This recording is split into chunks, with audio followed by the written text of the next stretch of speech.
He lived alone, not because he liked it, but because the world had taught him silence was safer than sorrow. Then one evening, in the heat and dust of a dying town, he heard something from behind the saloon, not a scream, just a breath. What? He found there wasn't a fight. It was a woman. Left behind, bruised, forgotten. He didn't ask her name, she didn't offer it, and yet, day by day, season by season, something changed, not with words, but with nails, and wood, and the sound of rain on a roof that hadn't heard it in years. This is not a story about heroes, or revenge. It's about two broken people who didn't save each other all at once, but somehow, quietly, they stayed. So if you can't sleep tonight, come with us, to the dry lands, to the rain that came back, to a house that learned to breathe again. Chapter 1. The Breath from the Well. He wasn't looking for anyone, but he heard her anyway. The wind moved in dry waves across the barren land, hissing through brittle weeds and rattling the ribs of a forgotten prairie. A lone cowboy rode through it, hat low, coat dusty, boots caked with the color of old bones. He wasn't heading anywhere in particular, just away from things he didn't care to remember. He wasn't looking for anyone, especially not that day, especially not there. But then, he heard something that it wasn't a word, not even a cry, just the faintest pull in the air, a shift, a breath that didn't belong to the wind. His horse stopped on its own ears, twitching. He narrowed his eyes and scanned the nothingness until he saw a ton-old well, almost swallowed by dirt and time. The wood was cracked, the rope long gone, and around its mouth were the scattered stones of a place that used to matter to someone. He dismounted slowly, peered in.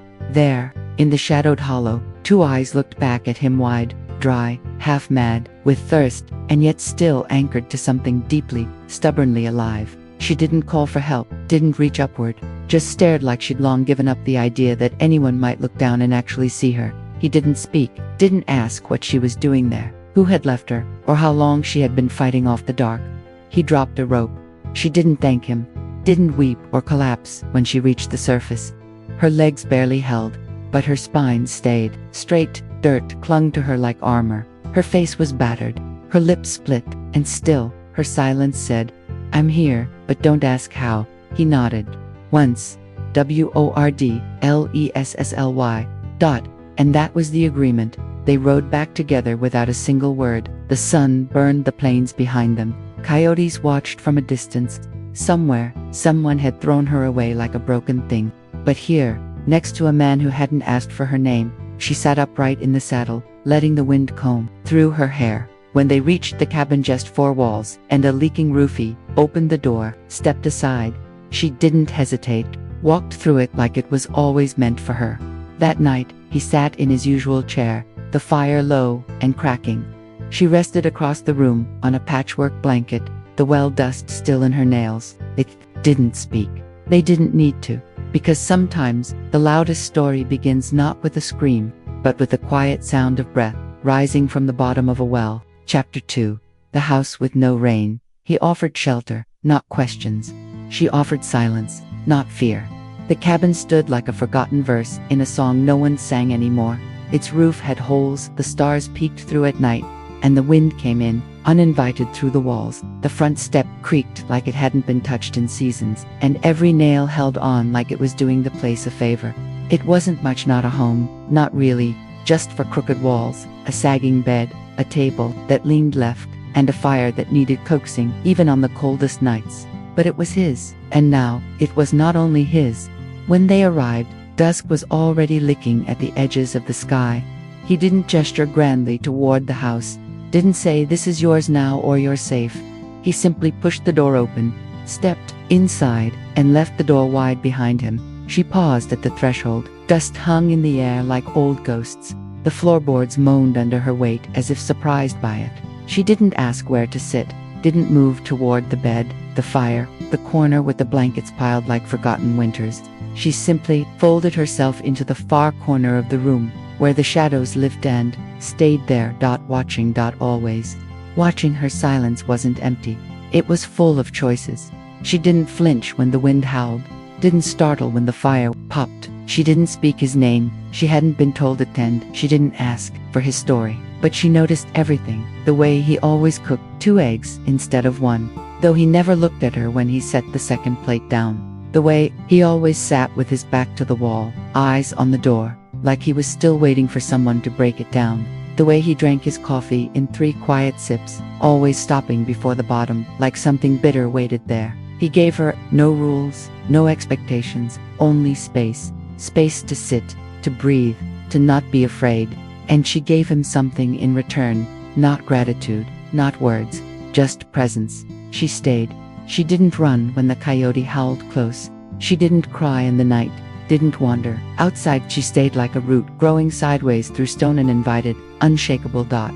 There were nights when he'd sit near the fire, sharpening a knife or mending his boots, and glance her way without meaning to, and she would already be looking at him, not studying, not judging, just there.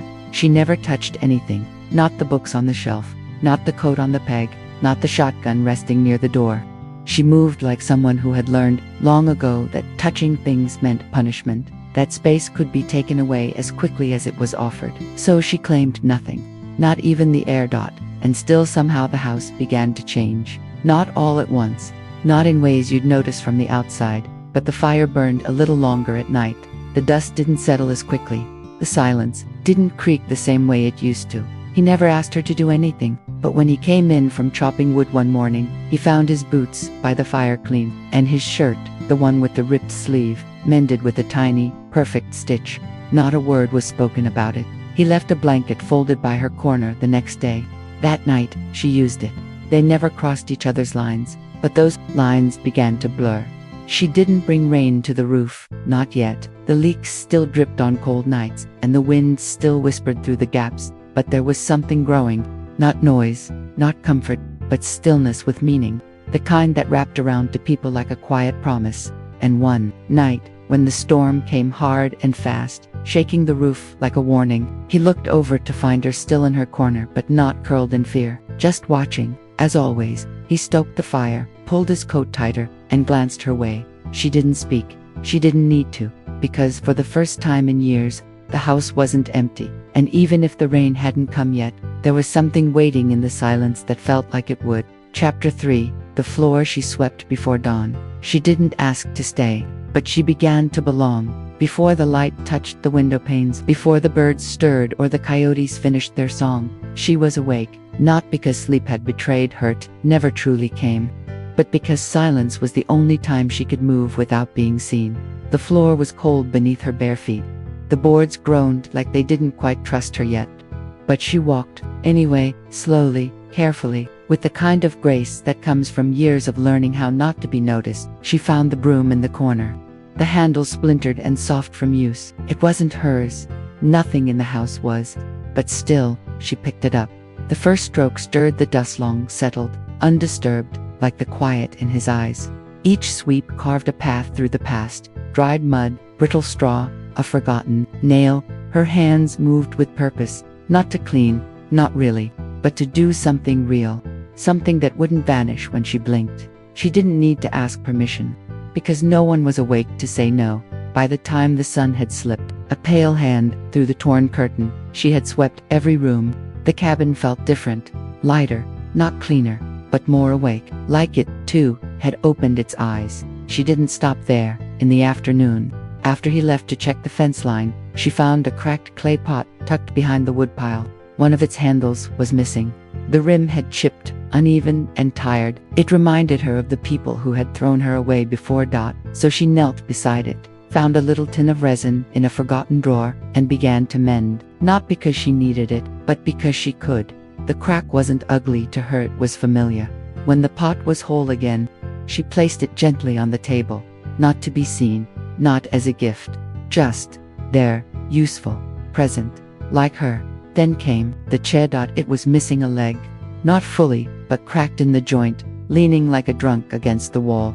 She studied it the way some study maps, carefully, curiously. With a thin strip of bark and steady fingers, she braced it back into form. It didn't stand perfect, but it stood by the time he returned. Dust clinging to his coat and sunburn etched into the cracks around his eyes. She had returned to her corner, silent, still, as if nothing had happened. But when he stepped inside, his boots paused just past the door. The room was the same, and yet it wasn't. The air didn't carry as much weight. The floor didn't whisper complaints beneath his steps. and his eyes, normally restless, settled on the pot, the chair, the empty broom propped in the corner. And then, on her. She didn't look up, didn't wait for approval. She simply sat the way she always did, like she might disappear if she took up too much space. But he saw her now, not just the outline, not just the fact of her presence, but her doing, her will, her silent claiming of the space between the walls. He said nothing, but this time, his eyes stayed on the room a little longer, and somehow, without a word exchanged, something shifted. Not in the walls, not in the floorboards, but in the space between two people who hadn't yet learned how to speak to each other. She had asked for nothing, still hadn't taken a room, a bed, or a name.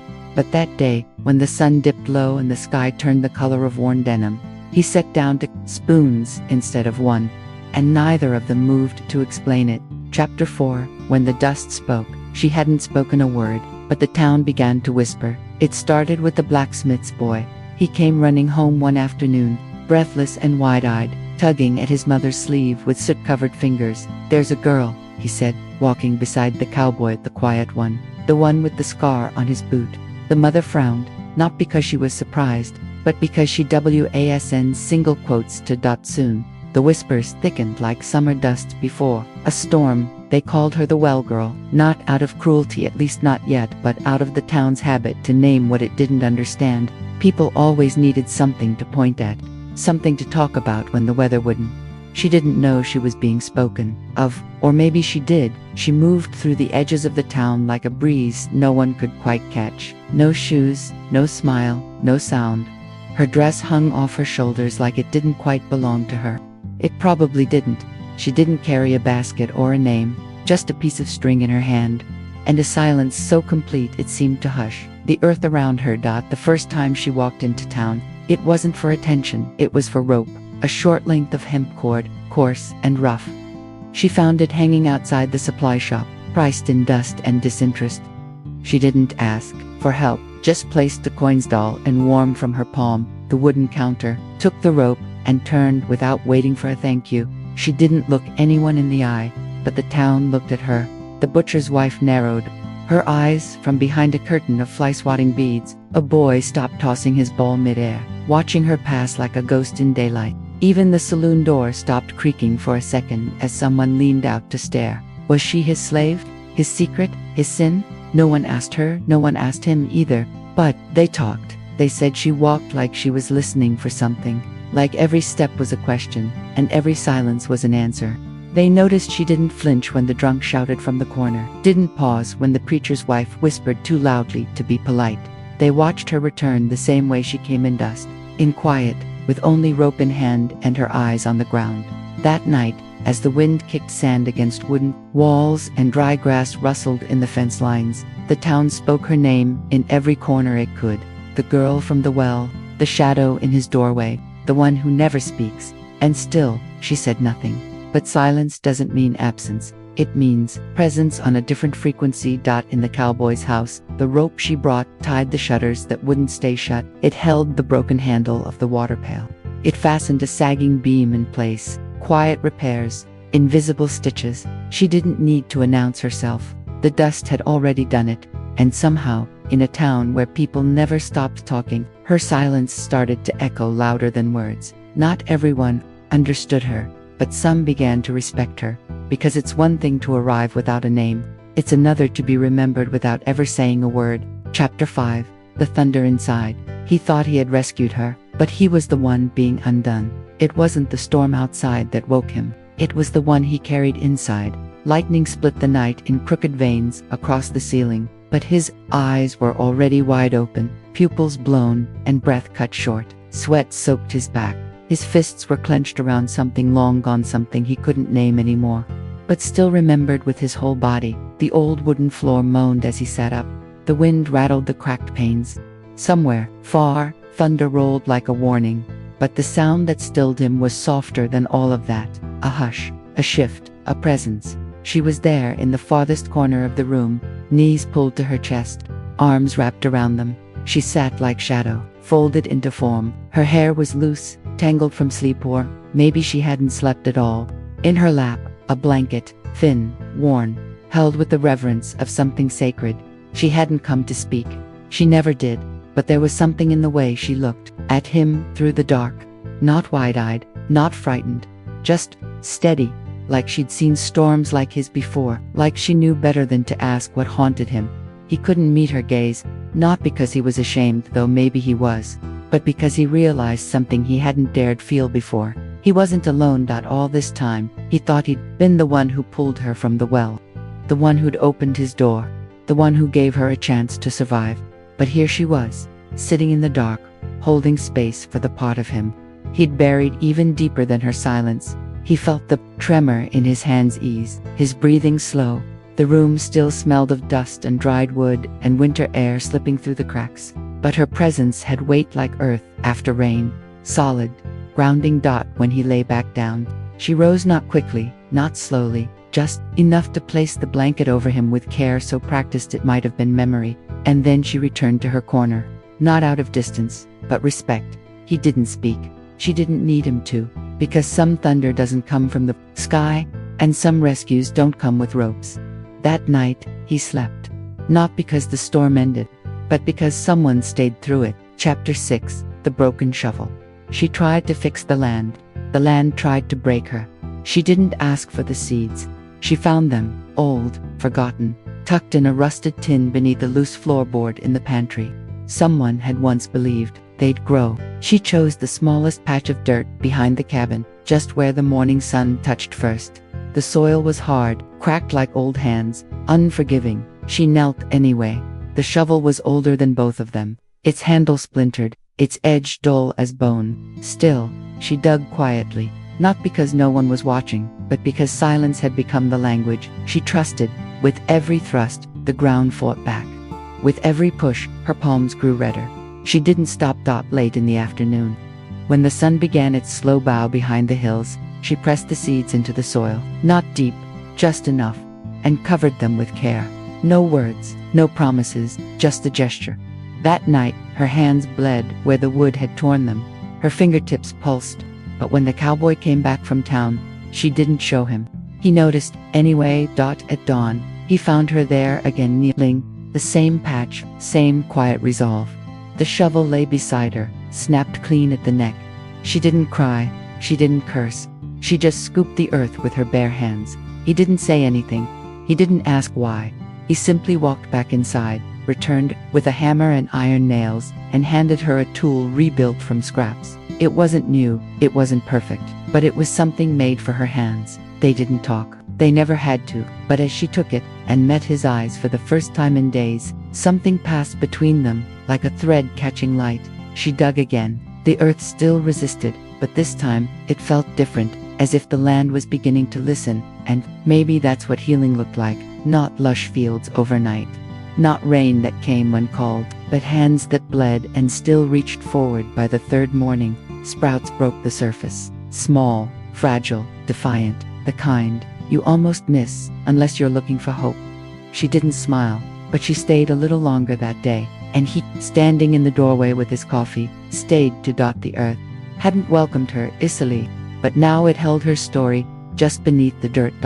And in time, they both learned, the land doesn't forget the ones who bleed into it. Chapter 7, The Rain She Brought. It hadn't rained in years, but she watered everything. The desert had long forgotten how to cry. The land cracked not from time, but from the absence of tenderness. Roofs curled at the corners. Wood faded into silver ash. Wells gave more echoes than water. And the wind that blew through the holes in the walls had no warmth, only memory. In that place, people didn't wait for rain.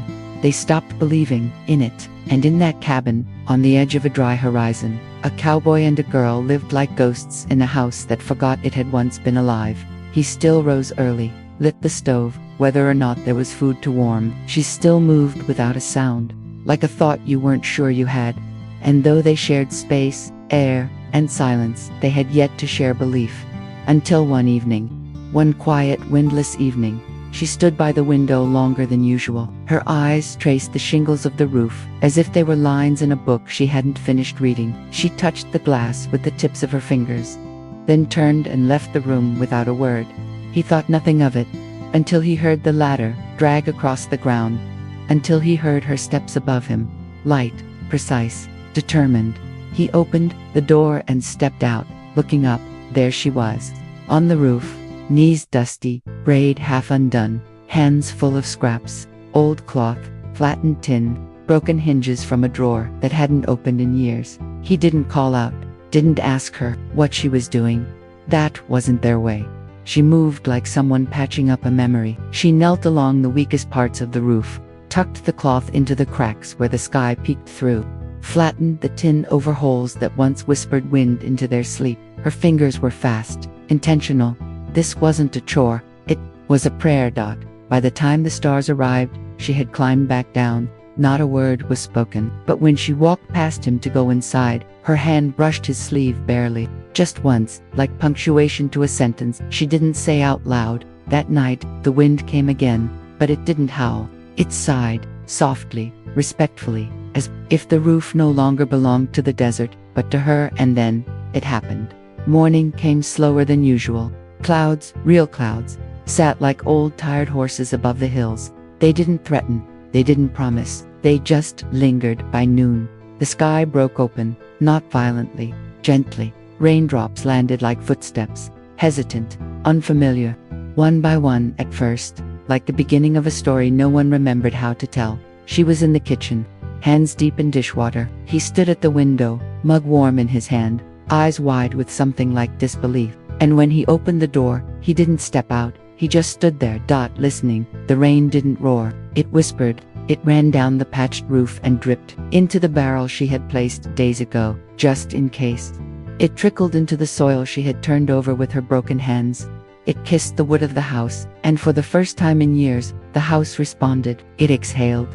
The scent rose from the floorboards, earth, dust, old nails, and new chances. The smell of a wound beginning to heal. She walked over and stood beside him, her eyes on the rain but her body still. He looked at her. She wasn't crying, but somehow, the room was filled with something wet. He could have said 1,000 things, asked if she had known, if she had summoned this, if the roof repairs had been hope dressed in labor. But instead, he whispered only one word, one he hadn't used since he was a boy, sitting on his mother's lap in a house long gone. A word he never thought he'd say again. Home. He didn't say it to her, he said it to the room, to the walls, to the sound of rain tapping on the tin she had nailed with her bare hands. But she heard it, and in hearing it, she gave the smallest smile, a ghost of joy that lived only for that moment. Rain fell all that day and into the night. The barrels filled, the soil drank deeply. And when dawn came again, the desert did not look different. But something was. The roof no longer leaked. The house no longer sighed with sorrow. And the man no longer believed he was alone. Because somehow, without words, she had brought rain. And in doing so, she had made the sky remember them. Chapter 8. The saloon that forgot her name. They once left her in the dirt. Now they couldn't face her eyes. The saloon hadn't changed much. The doors still swung on rusted hinges, creaking like they mourned each person who stepped through. The piano in the corner hadn't had a song in months. Its keys were coated in dust and memory. The same crooked chandelier hung from the ceiling, glass edges dulled by years of smoke, sweat, and silence. The floors bore the stains of spilled whiskey and stories no one dared tell again. She walked in, no announcement, no tension in her shoulders, no hesitation in her stride. Only the soft thump of worn boots on pine wood that remembered. The same men were there, not all, but enough. Men who once laughed too loud, who had played cards too hard, who had seen her bruised and bleeding in the dirt outside and kept their hands in their pockets, their eyes on their drinks. And now they looked down into mugs they didn't need, at cards they didn't shuffle. Some pretended not to see her.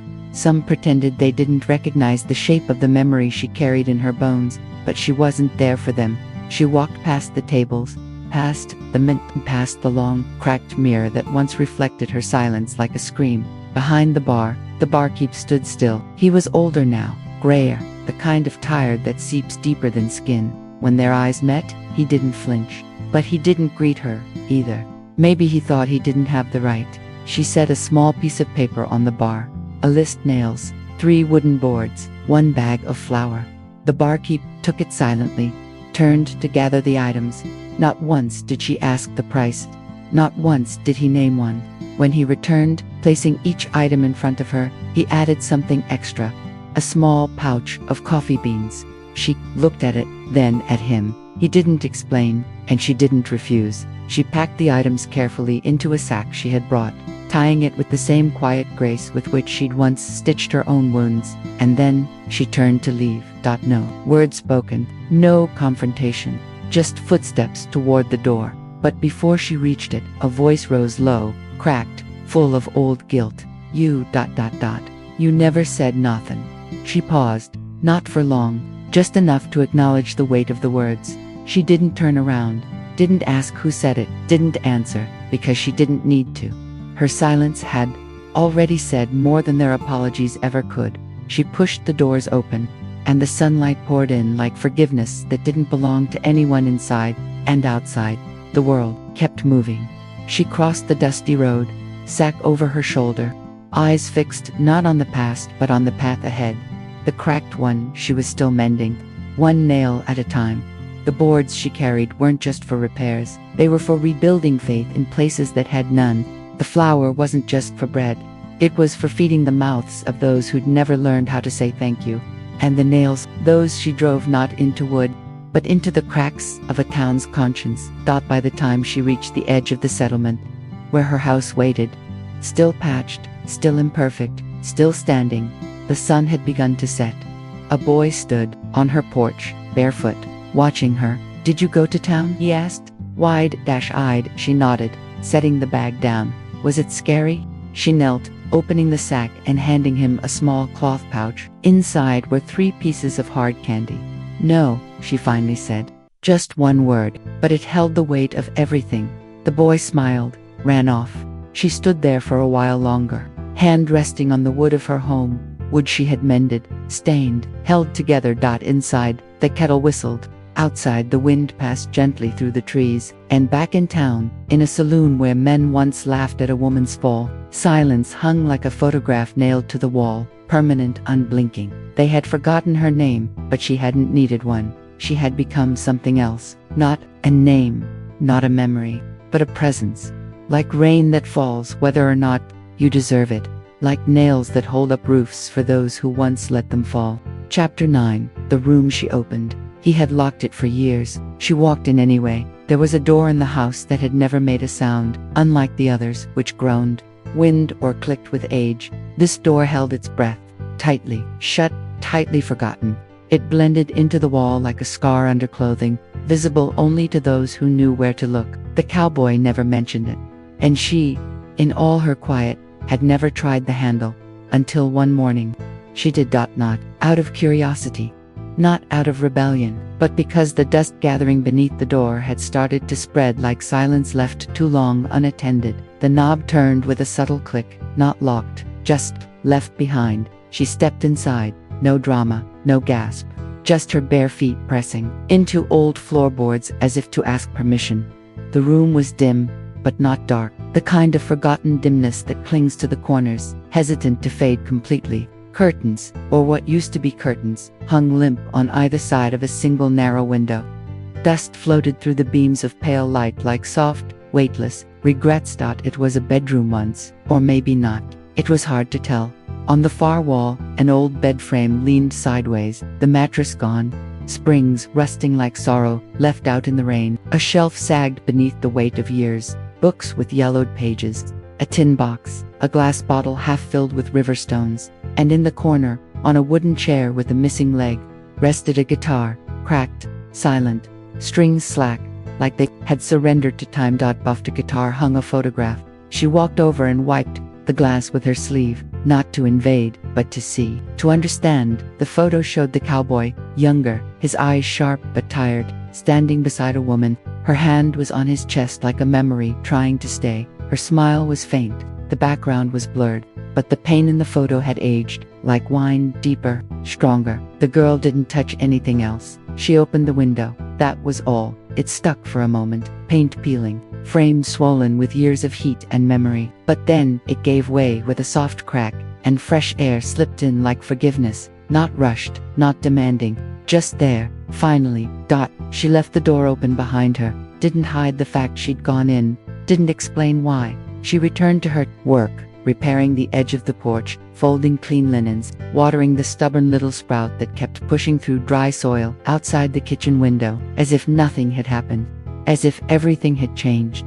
That evening, the cowboy noticed. He was heading toward the back of the house to check the rain barrel. It had been full since the storm she brought, when something stopped him in his tracks. The door, wide open. He hadn't seen it ajar in over a decade.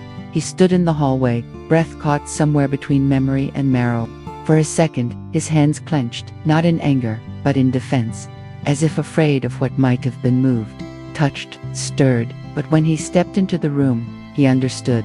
Nothing had been taken, nothing disturbed, only the window was open, and the air was different. The guitar still leaned in the same place. The photo was cleaner now, though he hadn't done it, and the dust, it didn't settle the same way anymore. It moved, gently, like it had been given space to breathe again. He walked to the window and placed a hand on the sill. It was warm, from the sun. The room smelled like wind and wildflowers. Behind him, in the hallway, the floor creaked. She stood there, saying nothing, her hands dusted with flour.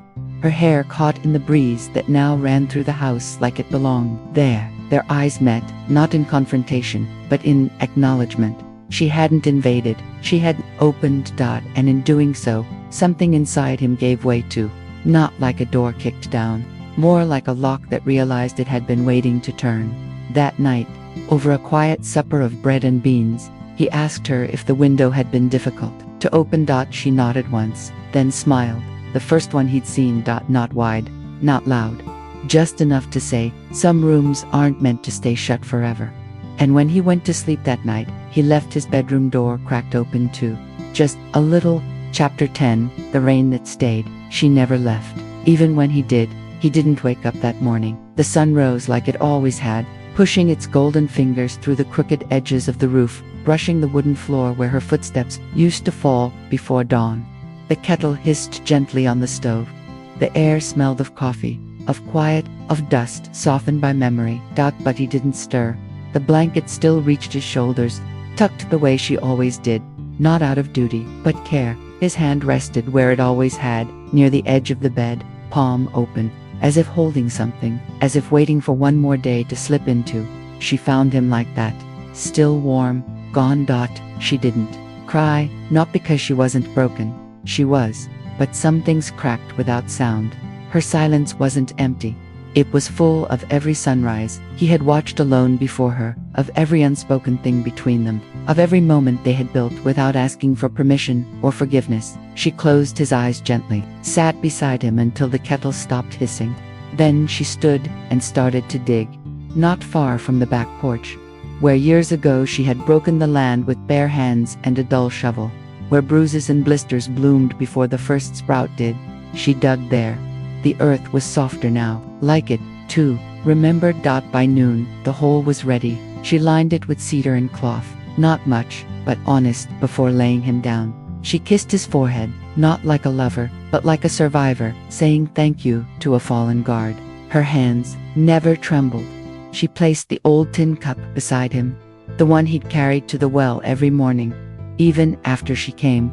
Then she took a plank of wood, weathered and worn, and carved into it slowly, with a steady hand. He gave me shelter, I gave him rain. She didn't sign it. There was no need. She set the marker in the ground above his resting place. No ceremony, no words, just the sound of the wind brushing through the grass. The same wind that had once rattled their broken windows, and now seemed to whisper a gentler goodbye. That night, it rained, not much, just a soft, steady drizzle. The kind that kisses the earth instead of drenching it. The kind that makes old floorboards sigh and roofs hum like lullabies. She didn't light a lamp. She just sat by the open window and listened. The rain kept falling. Days passed, then weeks. She didn't leave. The town whispered again, as it always did, but this time, not in judgment. Children who had once run from her now walked up to the porch, asking about the garden. Women brought bread without asking why. Men nodded when they passed the gate. The girl from the well was no longer just a shadow beside a cowboy.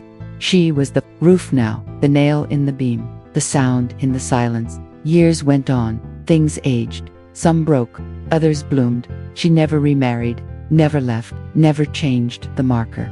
But sometimes, late in the evening, when the wind carried memory, someone walking past the house would stop, because through the cracks of the wooden walls, beneath the creak of the porch swing, and behind the hush of tall grass brushing against the fence, you could hear it, a soft, patient rain, even when the sky was clear.